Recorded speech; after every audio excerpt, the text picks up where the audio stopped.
Good morning, and we start with breaking news this morning coming into us here in the last hour or so. An AirAsia flight travelling from Indonesia to Singapore has gone missing after losing contact with air traffic control. Indonesian transport authorities confirmed there are at least 155 people on board the missing aircraft, which was en route from the city of Surabaya in East Java to Singapore. The exact number of people on board is still unclear. Some reports suggesting up to 162 people were on board. That may well be passengers and crew included. Well, Indonesian television is reporting the flight was carrying 149 Indonesians, 3 Koreans, 1 Briton, 1 Singaporean and 1 Malaysian on board. The AirAsia flight is an Airbus 320-200 and its flight number is QZ8501. It lost contact with the Jakarta air traffic control at around 7:30 in the morning local time, so that's around 5 hours ago. The Indonesian transport minister said the plane had asked for an unusual route before it lost contact.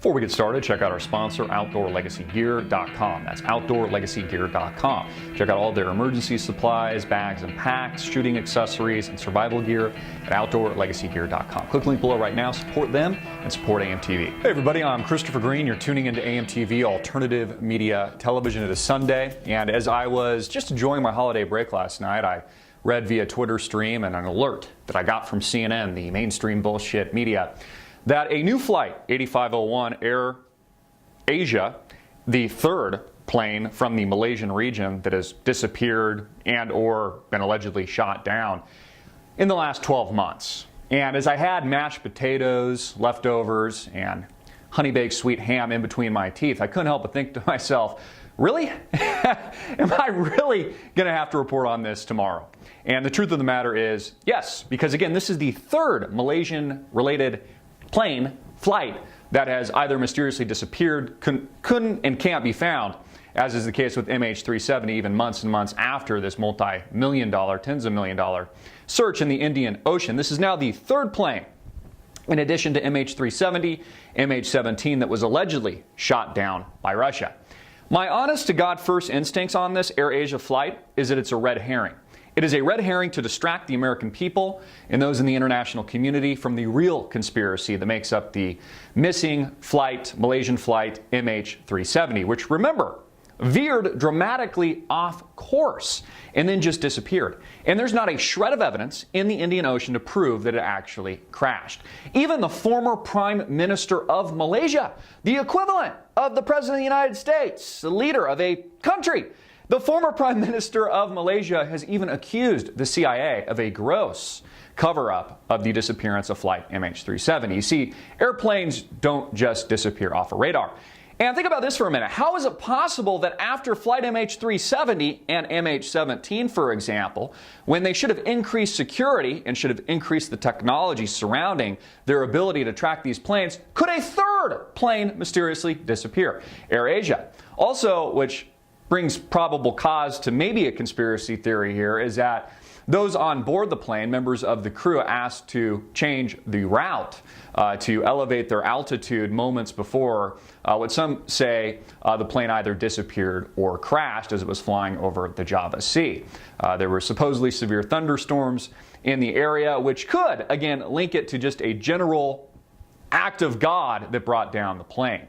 I think if we find AirAsia right away in the sea, in this Java Sea, where, again, the depths of the sea aren't that low, that it is an obvious red herring, again, to distract from true and very real conspiracy theories. Again, anybody in their right mind that would tell you flight MH370, for example, crashed in the Indian Ocean is full of shit, because there is zero evidence to prove that. There is none.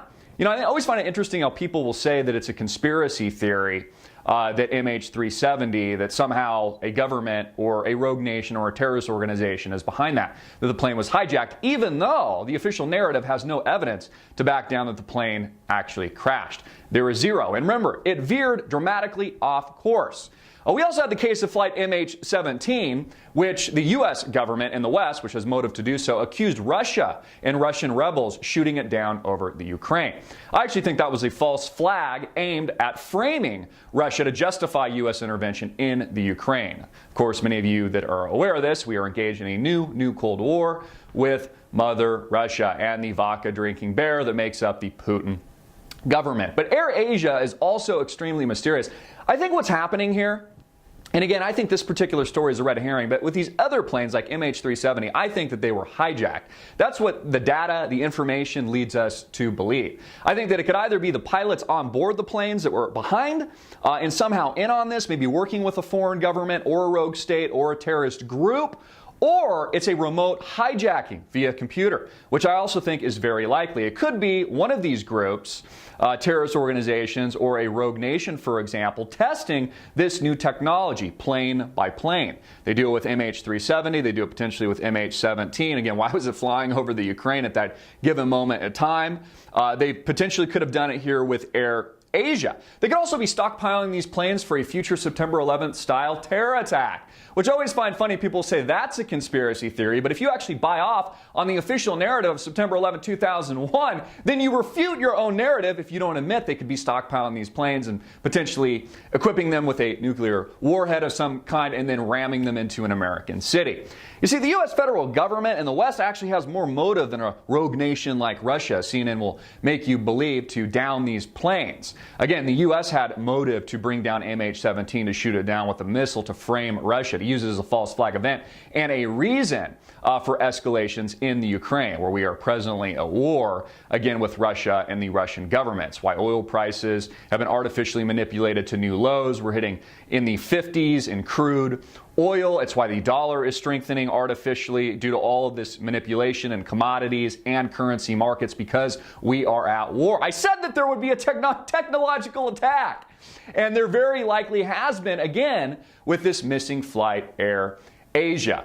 Again, none of this really makes a lot of sense. I think if the plane is found immediately, it is definitely a red herring. If it's not found, then it's a part of these multiple conspiracies, whether or not it's flight MH370 or MH17, where again they are remotely hijacking or the pilots are hijacking these planes, working with a rogue government or foreign nation, and they're stockpiling them for a future terrorist attack. This is also economic warfare, where the West would have a lot more motive to destabilize Asia, for example, Malaysian Airlines, AirAsia, and the Chinese than Russia would, for example. Again, this is about economic warfare. No one wants to fly Malaysia Airlines or AirAsia post these disasters. It's an economic form of terrorism that is extremely effective in ruining or breaking down an economy. I mean, imagine if this was happening at United Airlines or American Airlines here in the United States of America. The entire U.S. economy would grind to a halt. So again, you can see the motive here. And again, planes like flight MH370 still have not been found.